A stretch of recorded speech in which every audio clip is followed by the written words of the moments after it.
Sandy, Mildred. Hi, Allison. Hello. I wonder if she knows. Yeah, but look what you're getting. Rodney's just like a yo-yo. He bounces from one girl to the next girl. I wouldn't mind him bouncing to me. I hope Bonnie likes it. Bye-bye. Oh, dear. Oh, I'm sorry, Miss Newton. It's all right, Allison. Goodbye. Goodbye. Well, that was an exuberant entrance. You almost knocked her down. Aren't you curious? I know. You bought a new dress, and you spent all your allowance. Every penny. But it was worth it. I even had to go into my savings. Well, I imagine it was worth it. But there are times when a girl needs something new.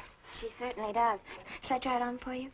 Here in the store? I'm a very good quick change artist. Close your eyes and count to 10.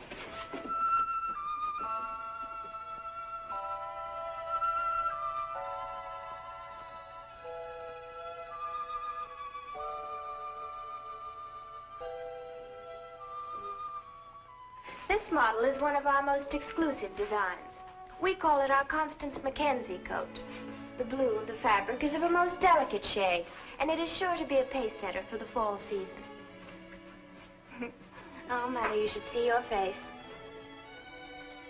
My daughter, the impulse buyer. Well, one of us had to strike a blow for freedom. Would Madam like to try it on? Here, go look.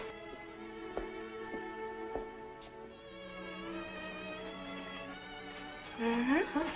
It is your coat. I can't explain it, but... Oh, it's really quite extravagant. It was selfish. I felt it was about time something exciting happened to us.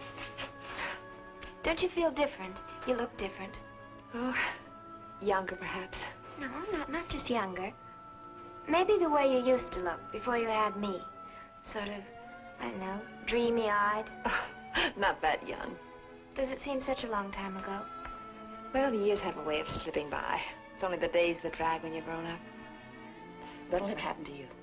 I'll never let it happen. I'm sorry, I didn't mean that. Oh, I hoped you did. Mother, let's do something special tonight, so you can wear your new coat. Maybe we could go to the inn for dinner, and afterwards... Oh. Well, I love you, Stanley.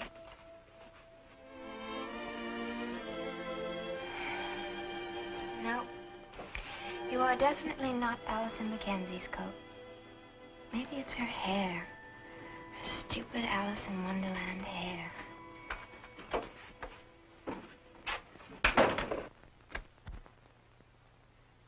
Oh, you're locking up early. Then we are going out. I have an appointment at the hairdresser's. Oh, and afterwards? I have a date. I wish I'd known. But, you know, I could break it and we'll go out just the two of us. No, don't be silly. You've got a date and a brand new coat, and I think Dr. Rossi's very attractive, don't you? Yes, I do. Then that's all that matters, isn't it? You sure? Absolutely.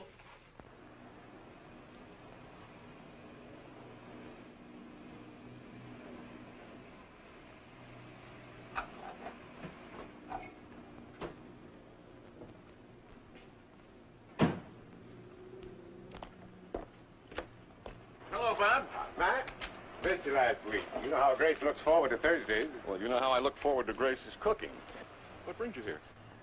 Our new doctor. Thought I'd drop in on him. Just like that? More or less. Matt, what's your candid opinion of our new doctor? Well, don't you think he's been here long enough? We can stop calling him our new doctor? That's not an answer, Matt. That's an observation.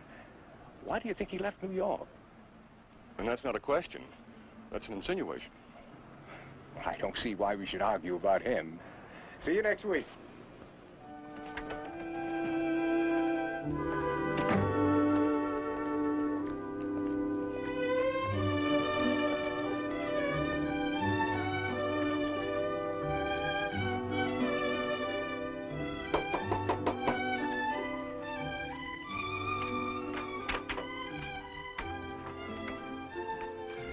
Good afternoon, ladies.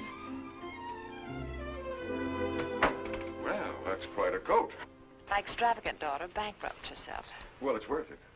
And here I came by to take you out for a cup of coffee, but that's a special occasion coat.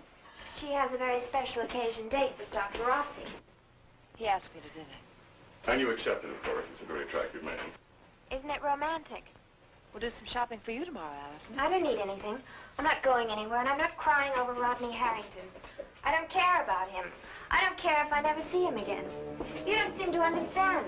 I just don't care.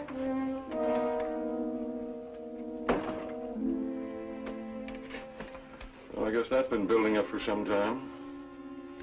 She's been hearing a lot of things, ugly things she doesn't want to hear.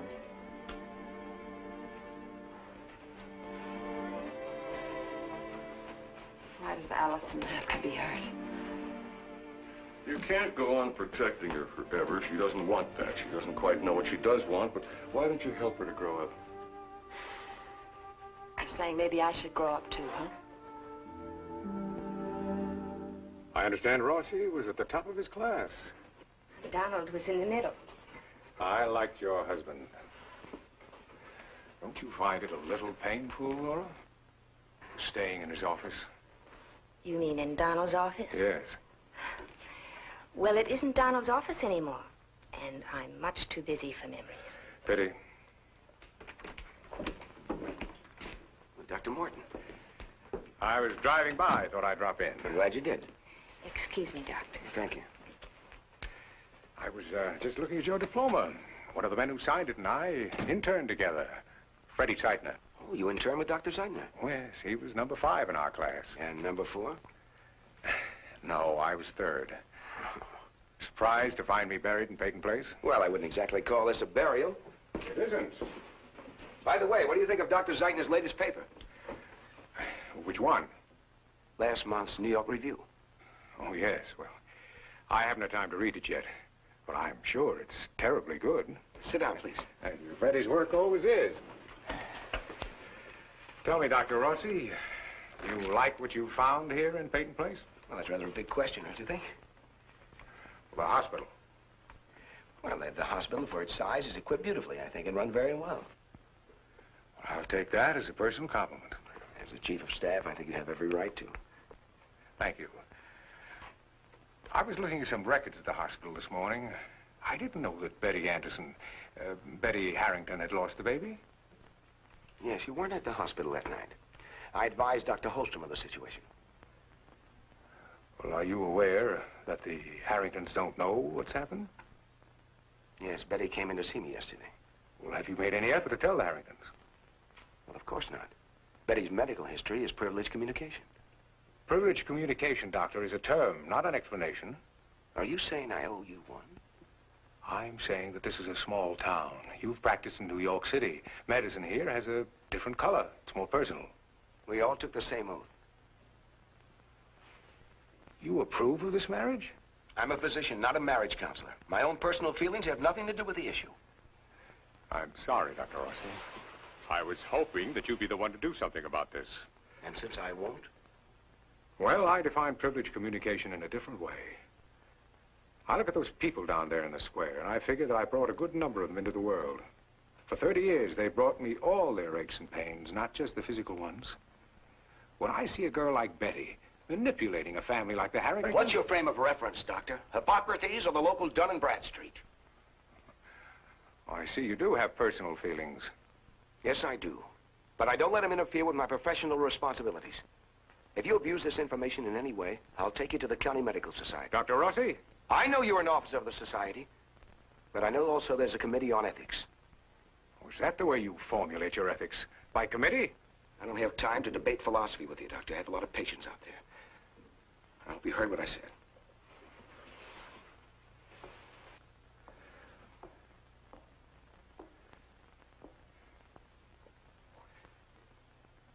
You're out of place here.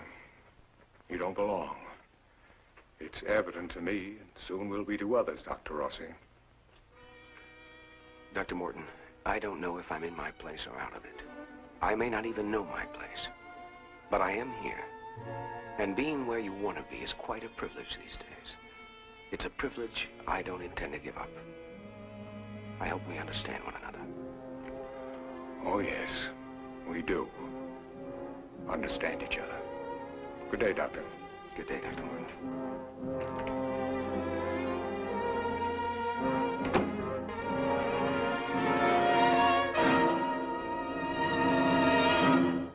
Preview from the continuing story of Peyton Place. But every time he looks at me or touches me, I feel like he's touching some other girl, a girl he loved last summer. I want to be that girl again. I wanted to talk to you about the cottage. Well, it's a little late. Could have told you my son's wife was murdered there. What's there to know, Dr. Morton? Everyone believes you're going to have Rod's child.